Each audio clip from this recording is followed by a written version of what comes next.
Hello guys, വെക്കേഷനൊക്കെ ആയിട്ട് പുറത്തോട്ടൊക്കെ ഒന്ന് പോകാമെന്ന് വിചാരിച്ചേട്ടോ. പിന്നെ നമ്മൾ വേറെ ഒന്നും നോക്കിയില്ല, കാറിൽ കയറി നേരെ പോയത് വേളി ബീച്ചിലേക്കാണ്. ഇവിടെ ടോയ്സ് ഒക്കെ കണ്ടപ്പോൾ കുഞ്ഞപ്പന് അങ്ങോട്ടൊരു ചായ്വ് കൂടുതലാണ് കേട്ടോ. നമ്മൾ ആദ്യം പോയത് വേളി കായലിലേക്കാണ് കേട്ടോ. തണലത്തൊക്കെ ഇരുന്ന് കാറ്റൊക്കെ കൊണ്ട് ഈ കായലൊക്കെ ആസ്വദിക്കുന്ന ഒരു പ്രത്യേക ഫീലാണ് കേട്ടോ. നമുക്കിവിടെ ബോട്ടിംഗ് ഫെസിലിറ്റീസ് ഒക്കെ കാണാൻ പറ്റും. സ്പീഡ് ബോട്ടും ഫാമിലി ബോട്ടൊക്കെ നമുക്ക് കാണാൻ പറ്റും കേട്ടോ.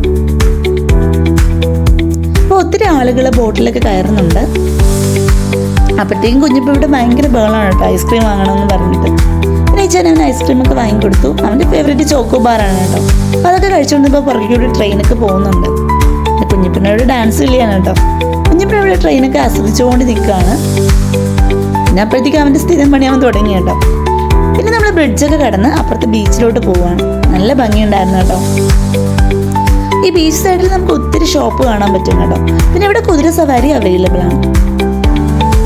കുഞ്ഞപ്പിന് ഇവിടെ കുതിരപ്പുറത്ത് കയറണം എന്ന് പറഞ്ഞ് ഭയങ്കര ബഹളമായിരുന്നു കേട്ടോ. പിന്നെ അവനെ ഒറ്റയ്ക്ക് വിടാൻ പേടിയായതുകൊണ്ട് ഇച്ഛനും കൂടെ അവൻ്റെ കൂടെ പോയിട്ടുണ്ടായിരുന്നു. പിന്നെ ഒത്തിരി റൗണ്ട് കൊണ്ടുപോകും കേട്ടോ നമ്മളെ. ഒത്തിരി കുട്ടികൾ ഇവിടെ പട്ടം പറത്തി കളിക്കുന്നുണ്ടായിരുന്നു. കുഞ്ഞപ്പിന് അപ്പോഴത്തേക്കും അവൻ്റെ മണൽ പണിയൊക്കെ തുടങ്ങിയിട്ടുണ്ടായിരുന്നു കേട്ടോ.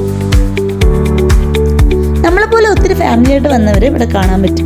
വെക്കേഷനൊക്കെ ആണ്ട് ഒത്തിരി കുഞ്ഞുമക്കളുണ്ടായിരുന്നു കേട്ടോ. നമ്മൾ വന്നത് ഏകദേശം ഒരു സൺസെറ്റിൻ്റെ ഒക്കെ ഒരു സമയമായിരുന്നു കേട്ടോ. അതുകൊണ്ട് തന്നെ നല്ല സണ്ണും ആ തിരമാലയൊക്കെ കാണാൻ നല്ല ഭംഗിയായിരുന്നു. നമ്മൾ കുഞ്ഞുനാളിലേ പോയൊരു സ്ഥലമാണ് ബീച്ചെങ്കിലും ഇപ്പോഴും മടുക്കാത്തൊരു സ്ഥലവും ബീച്ച് തന്നെയായിരിക്കുമല്ലോ. നമ്മൾ കടലിലേക്ക് ഇറങ്ങി കാലൊക്കെ നനച്ചു. സൺസെറ്റ് കണ്ട് നമ്മൾ ഹാപ്പി ആയിട്ട് വീട്ടിലേക്ക് വന്നു. അപ്പോൾ ഇന്നത്തെ വീഡിയോ ഇത്രയേ ഉള്ളൂ. ബൈ.